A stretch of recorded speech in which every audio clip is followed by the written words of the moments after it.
Hey yo, welcome back to the channel. I'm Ben, just a guy who loves DFS and is working hard to make this a sustainable source of income.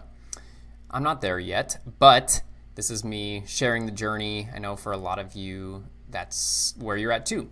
So I just kind of want to be really open and honest and share all the stuff that I can so that we can all learn from each other and we can all get better.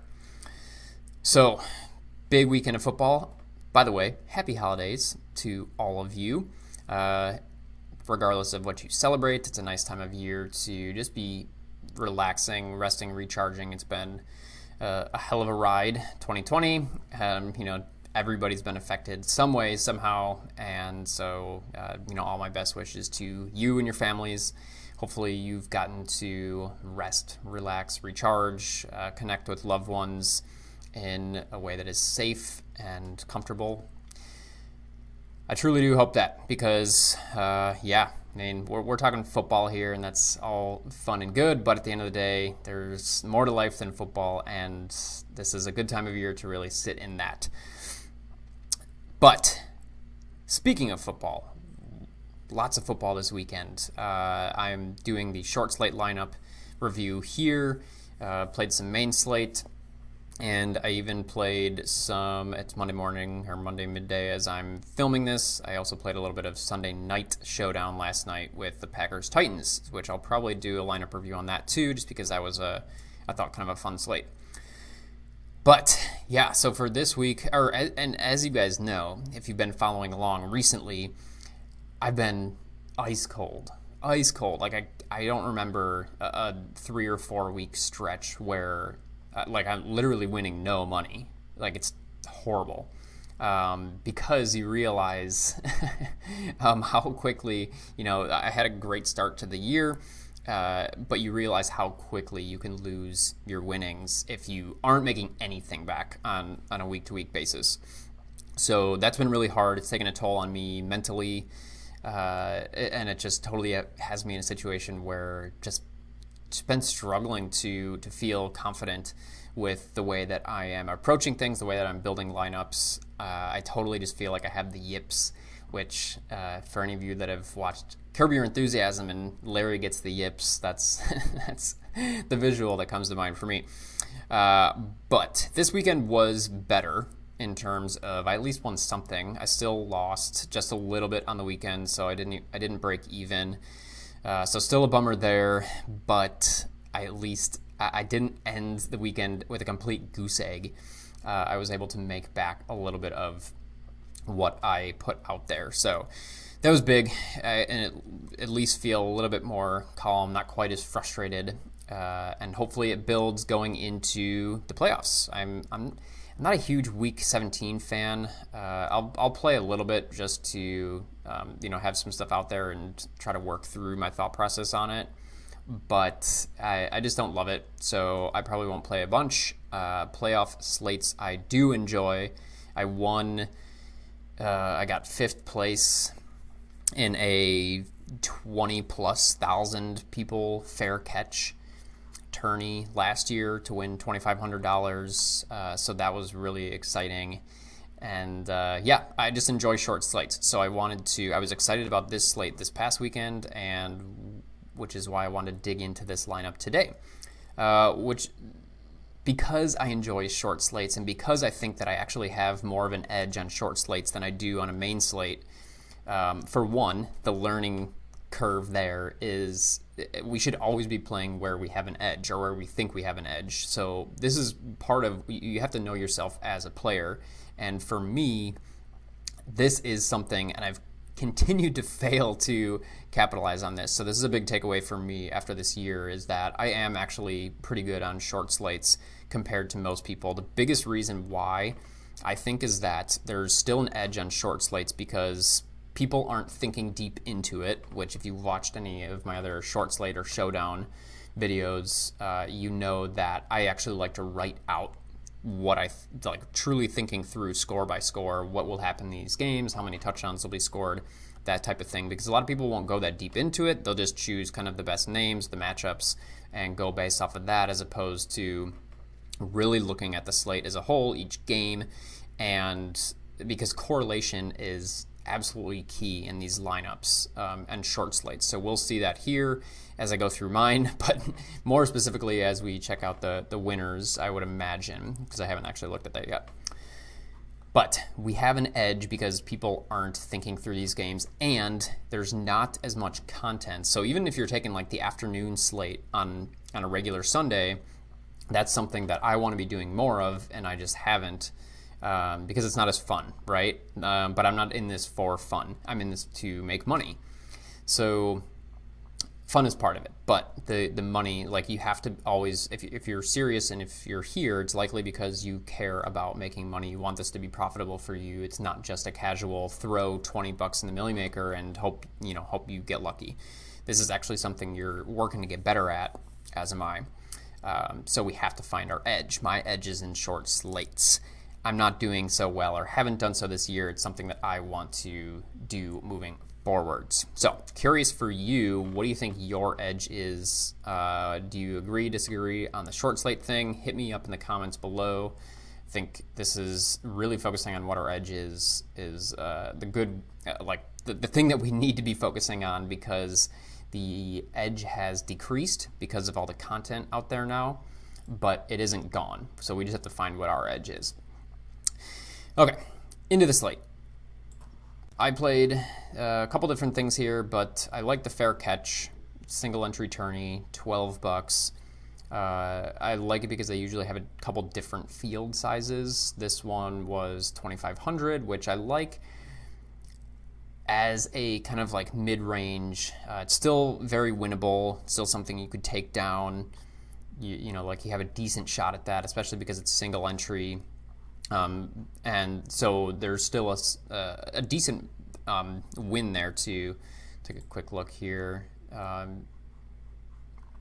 So yeah, if you get first, 2,500, even if you're still cashing in $100, anything over 20th. So again, contest selection is just so huge, especially if you're working on being profitable. You're not just doing this for a big win. Something that I've talked about, I've struggled with a little bit this year. I've gotten better at than past years, but still not as good as I needs to be. You have to be looking for smaller. You have to be looking for a couple thousand entries or into the hundreds in order to actually give yourself a chance to profit sustainably. So I like this tourney. I like this because it gives me a good opportunity to play the plays that I think are optimal, that have high floor and high ceiling, and but also take a couple shots that are a little out there.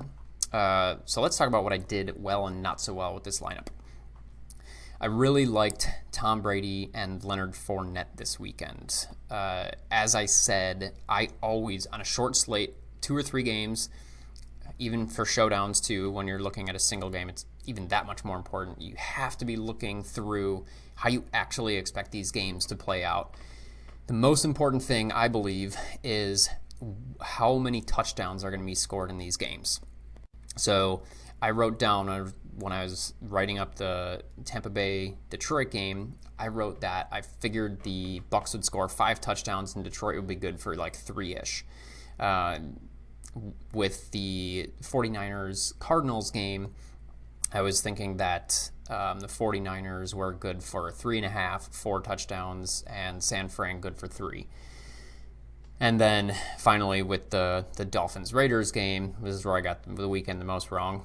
I was thinking that they were good for like 3-ish each. So what that leads us to is, okay, I'm definitely expecting Brady and Fournette to be a big part of the scoring for Tampa Bay, right? I'm expecting them to put up 5 touchdowns between the two of them. And so I need to be playing some combination of them. And really, generally, you do not want to stack your quarterback. And I've talked about this a couple times already. I do this more than probably is plus EV, but I do think it's a little bit of a way to get access to floor and ceiling, like in this spot specifically, when we think that the Bucs are going to score so much compared to other teams on the slate. So I don't hate this at all. I definitely thought about going without Fournette because he was going to be chalk. He's really not that good, but his matchup was just so cake versus the Lions. So what I was hoping for was basically, I figured Brady and Fournette would combine for 5 touchdowns, but I was assuming the most likely scenario was Brady throwing for 3 and Fournette running 2 in from short distance. And I also knew that Fournette can catch the ball, so I figured if Brady throws one to Fournette, then we're really banking because you're still getting that correlation as a pass catcher. Correlation wasn't meant to be in quotes. So I didn't love Leonard Fournette as a play. He got to 15 points, which is pretty much exactly where I would have slated him as a projection. He definitely didn't have like a massive ceiling, I didn't think, just because he's not that good of a player. So Brady to Fournette, you'll notice that I also have Godwin and Gronk here. Like I said, I definitely expected Brady to go 300 plus with 3 touchdowns with room for more. I saw Brady scoring 5 touchdowns and Fournette scoring 0 in some scenarios for sure, just because the Bucs passed the ball so much. So I brought it back with Godwin and Gronk. Godwin hasn't done a ton this year, but he has still been pretty involved. So I was basically just banking on the fact that him and Evans were priced the same and more ownership would go to Evans. Therefore, I would get Godwin at a lower ownership. Great from a game theory perspective. Not great from a results perspective. Got just about 20 with Godwin, and Evans broke the slate with, I think it was like 43. So you pretty much had to have Evans here. Gronk also at 3,600. I mean, 2 catches for 2 touchdowns. That's a pretty insane line. He was not heavily involved, but he did score 20 points. I loved Gronk this week. I wrote this in my notes too, which I highly suggest. I don't know. I'd be curious about how many of you actually write notes out as you're thinking through things. I think it's incredibly important, especially if you're serious about being profitable over the long term with DFS, that you're not just jumping into DraftKings and creating lineups. You're actually sitting there thinking through things, writing things down. So I'd be curious. Hit me up in the comments, depending on if you do that or not. I'm curious to know, because I think there's a high correlation between actually writing things out and being profitable. So what I wrote down in my notes is that I actually love the combo of Brady and Gronk this weekend for this slate, because Brady was getting you leverage off of Kyler, who I figure would be the most popular by quite a bit, and Gronk was furthering that leverage by not paying up, for one, so you're differentiating yourself by price, but you're also differentiating yourself just based on the popular plays. Kittle was obviously going to be popular coming back. And then, Hawk was in a good spot as one of Detroit's main pass catchers in a game that he was likely to be trailing. So I loved Gronk as a leverage play this week. And honestly, I, results-oriented thinking, it kind of hurts, but really wish I'd considered him for kind of across some of these other smaller dollar, larger field lineups that I played. So my stack was Brady, Fournette, Godwin, Gronk. I thought that having $4 in the lineup was something that not many people would have, which turned out to be wrong, actually. People were surprisingly sharp about that, I thought. And just puts you in a really good spot to take advantage of a lot of the points on this slate. So I'm pretty happy with that. Like I said, had Evans not totally outscored everybody else on the Bucs, probably would have been a decent lineup, because I still would have been in the running there. But to get 30 from Brady, 15 from Fournette, and then 20 from 2 pass catchers is exactly what you want out of a stack like that. I did bring it back with Hawkinson. I figured that people would be on Marvin Jones, so I liked Hawk at the same price as somebody who has consistently seen 6 to 8 targets, and at tight end this year, that is just that's great consistency. He just hasn't scored that many touchdowns, which has led to him not looking that great. Here's the thing.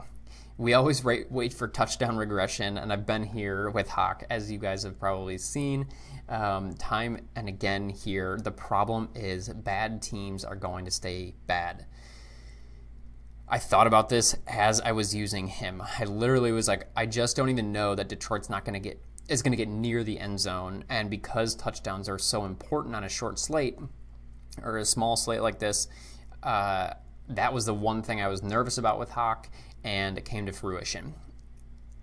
In hindsight here, and we'll get to this in my other two receivers, in hindsight, I so wish, not from a results perspective even, but from a true game theory leverage perspective, I wish I had gone Gronk Kittle instead of Gronk Hawk. And what I would have done there is, to really make it a leverage play, is I would have played Kittle and not Ayuk. And this is the thing that I did the most wrong this week, was to play the most popular high dollar receivers. I've said this before on my lineup reviews. I don't want to play high dollar popular receivers ever. Especially on a short slate, because just one thing can go differently. One touchdown can go to another guy, can go to Christian Kirk, can go to Kyle fucking Juszczyk, scoring 2. Like, these touchdowns can go to different guys, and all of a sudden these, for sure high dollar plays, these smash receiver plays are no longer the guy that you needed to have. So I was really frustrated that I ended up with Hopkins and Ayuk on this lineup. Obviously, part of that is results driven, but truly I don't love it from a process standpoint. Like I said, in hindsight, I would have loved to have Kittle instead of Ayuk. I really honestly saw Ayuk not playing super well here. He was bound to have a disappointing week after I never like to play guys whose prices are climbing, who are consistently having a few good games in a row. I said it in the last lineup review too, like he was going to be super popular this week, which actually I'm a little bit surprised. It seems like more people faded him than I expected, but he was still going to be popular this week after these huge games and these like high target games. Really wish I would have played Kittle over Ayuk. I mean, truly, even just from a price standpoint, $5,000 for Kittle and $6,700 for Ayuk. I mean, no brainer right there. So frustrated about that. The final piece of the final pieces, I should say, of the Cardinals 49ers game that I had. My final two positions here are Jeff Wilson and Cardinals D. I really like Jeff Wilson this week. I almost went 100% on him. I started to, at the end of the weekend, like right before lock on these slates, I started to get nervous, just because I was like, I don't know if he's gonna play as well as I'm thinking. He's kind of unproven, and so I started to get a little bit worried on him, but I'm glad that I kept him in most places, because he was one of those smash plays that you needed to have in order to even have a chance on this slate.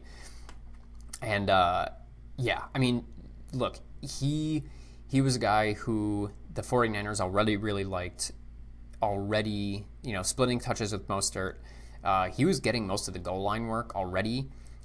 He's also not just a yardage and touchdown guy. He has shown that he can catch the ball, and so I really liked him with Mostert not playing here as a guy who they were going to lean on. They're all, the 49ers are always going to run a committee at running back, but this is a better spot for him to get the majority of the carries, and at one of the lowest, basically stepping into a mostly full-time role at the basically the lowest price for these starting running backs on the slate. Just thought it was too good. The only reason I was slightly concerned was game flow, which it actually went in Wilson's favor with the Niners leading most of the game.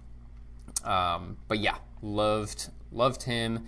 happy that I pulled the trigger on him because, man, what a game. And then I brought it back with the Cardinals D because I just figured that with Beathard at QB and the way that the Cardinals blitz, that there's just a great chance for sacks and turnovers here, which I always am looking for. Quarterback pressure with the defenses that I play. I've just been absolutely ice cold this year when it comes to defense, which is so weird to me because in the past it's actually been something that I'm pretty good at, but I just continue to get single digits out of my defense, and so fucking frustrating because if you don't get the right defense, and there's another high scoring defense on the slate, that can change whether you cash or not. So the Niners, I believe, were a smash play on this slate. I mean, they're just an aggressive, mean defense. They're really, really fun to watch. Reminds me of kind of like old Bears defenses as a Bears fan. But just really fun, aggressive. So good play for anybody who played them because I think they were a solid like $600 or $700 less in salary. So I didn't get there with the Cardinals. Part of the Cardinals played for me too was that I was kind of hoping that Kyler would disappoint, that the pass catchers would disappoint, and that by playing the Cardinals D, I would actually get some points there. So coming back to the running back spot for 1 second here. Oh, so other piece that I've just been ignoring is DeAndre Hopkins. By far the most expensive piece on the slate. I hate this play because this is like exactly the kind of line that I thought he could have. I'm not saying I thought that was the most likely line, but I know that that's what he's capable of. He's also capable of 3 times that, but they use him in such a short like a route running role, and so he's catching these balls like 6 or 8 yards from the line of scrimmage. If he's not catching you a touchdown or getting you one of these 40-yard catches that he has once every couple of games, because it's not every game, he's not scoring super high. And I just figure, like, again, really comes down to when a receiver is that highly priced and is going to see that type of ownership, I never want to be on him. Never. Christian Kirk, at the end of the weekend, I almost pulled the trigger on Christian Kirk over DeAndre Hopkins because I figured that he could easily outscore him if he just got one catch the right way. And I actually don't know what his final was, but I think he did outscore Hopkins even without a touchdown, or came close to him or something like that. But it's like a guy that nobody else is going to be on, and you're saving a ton of salary that can go in other places, although you didn't need it on this slate. But that was the other point I wanted to mention here because I noticed it for me, so I'm curious if anybody else struggles with this. The pricing psychology on short slates is really a struggle for me. I think that if there was no pricing, I would actually do better at putting together an optimal lineup for a tournament, at least. Something that is, you know, we're not talking cash games here, talking for tournaments. I think I could actually put together a better lineup. And the reason I say that is because with the pricing on a short slate, you rarely need to, like, the pricing is usually pretty soft, whereas like main slate pricing on DraftKings is pretty tight, and you have to, you mostly have to use up the whole salary, maybe a couple $100 on the table, whereas here on a short slate, that's not necessarily the case. You can leave a couple $1,000 on the table, and like you could still win. And so I think that's a huge edge in tournaments on short slates, is leaving money on the table and not feeling like you have to max out salary. It's something that I really want to try to do going forward and make sure that I'm not, you know, if I would have played Christian Kirk here instead of DeAndre Hopkins, I'm not looking at this being like, oh my God, I have like $4,000 left in salary, I have to spend it somewhere. Just being like, if I picked the best leveraged plays, again, because this is a tournament, I'm not looking for optimal plays. I'm looking for the most leverage and guys with potential to outscore the rest of the field. That's something to focus on. So just something I've noticed, again, Hit me up in the comments if that's something that you notice. Are you always maxing out salary? Do you leave salary on the table on short slates, showdowns, tourneys like that? I think it's much more viable in those situations than on main slates. Let's quickly, I don't want this video to go too much longer here, but let's quickly run through first place. All right, so we have, he went with a Brady, Fournette, Evans, Godwin, Gronk, Bucks stack. I mean, honestly, I wish I did more of this. Like, I thought that by playing 4 Bucks, I was like differentiating and really leveraging myself. But 1, 2, 3, 4, 5, 6. You can't even do this on FanDuel. But like 6 from one team, it's what an awesome strategy in an offense that is so spread out. Normally, it sucks to try to stack with Brady and the Bucks because he spreads the ball around so much, but on a slate like this where you think Brady's going to smash and the rest of the teams don't really have pass catchers who are like going to blow you away, why not just play all of them? And that's exactly what Nate7 did here, was play all the dudes. I think that's an Adam Levitan thing, isn't it? All the dudes. Played all the dudes thing. All the dudes here. And yeah, I mean, this is rarely going to work as well as it did on this slate, but on this slate it was perfect. And here's what I like too about the Buccaneers D play. And again, short slate stuff here. You can use Brady, you can use 3 pass catchers and a running back and still play the Bucs D, because if you figure that Detroit's getting smashed here and Tampa Bay's taking a huge lead, the Lions are going to have to be throwing a ton. And Stafford didn't finish this game out, but Stafford is turnover prone. He's going to force things. I figured that the Bucs were the best defense on this slate from a raw perspective and from a leverage perspective, because they were expensive. They haven't done a ton recently, although they've been strong and blitz heavy or pressure heavy all year. I mean, look at that price. And you get into the double digits there. I honestly love the Brady Bucks correlation here, ironically, because I think it was really, really sharp. Something I was thinking about and unfortunately did not pull the trigger on. Myles Gaskin. This is one I really like. It's kind of a results thing, but it's also not. Like, look at the process here. Dude had, he got lucky on two long touchdown receptions, but the Raiders suck. The Raiders defense is so bad. Obviously a lot of question marks with Gaskin coming off of the COVID list, but they've used him as a workhorse back in the past. I mean, 5 catches, 87 rushing yards. He almost broke the bonus there, almost broke the bonus receiving, scored 2 touchdowns. This one is so frustrating for me because I've loved Gaskin all year, honestly, once I saw how they were going to use him after the first handful of weeks of the season. So to not have pulled the trigger on him, especially when you could have had him instead of Fournette, and I could have had 65 points between Jeff Wilson and Myles Gaskin in what I thought were both very solid spots, both workhorse type backs. Oh man, that hurts. Good on Nate7 for pulling the trigger on Myles Gaskin and hitting it there. What else we got? He came back with Aguilar and Waller in that game.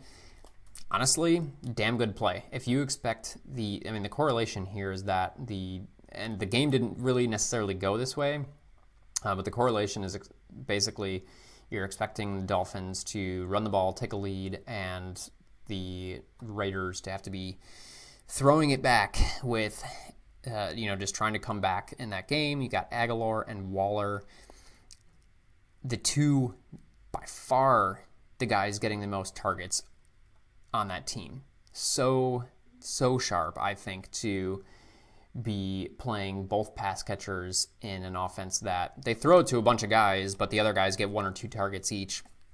Aguilar and Waller, by far the standout guys for Derek Carr. I just didn't see them having success against a Miami secondary and defense that has actually been pretty good. But the problem with Miami is that they've been incredibly inconsistent this year. It's like they're tough as nails one game, and then they're letting people throw all over them the next game. So it's been hard to kind of pin them down. But overall, love the correlation in that game there. I honestly just expected it to be, the score isn't quite far off of what I expected it to be, but I thought it would just be a run fest. I thought both teams were just going to try to run the ball 40 times and, just have somebody pop out the winner at the end, which still could have led me to Myles Gaskin and probably should have, but great lineup here by Nate7 to take down this 2,500 person fair catch. $12 turned into 2,500. Nice work, dude. All right, this video is a little bit longer than I thought, and I feel like I say that every video just about, but I'm long-winded, but I enjoy talking about this stuff. So hopefully you guys enjoy it and get some value out of it as well. I will be recording a main slate lineup review here as well today, so check that out. And like I said, probably get a quick 15-minute showdown review in as well. So hope you all had a great week. Like I said, I'm curious what you feel about short slates. If you play them, how much do you think there's an edge? There is more variance on these slates, by the way. If I'm saying that there's an edge, that doesn't necessarily mean they're more profitable, because there is more variance. So profitable in the long term, yes, if you play them intelligently, but more variance week to week, slate to slate. Thanks for hanging out. Talk to you in the next video.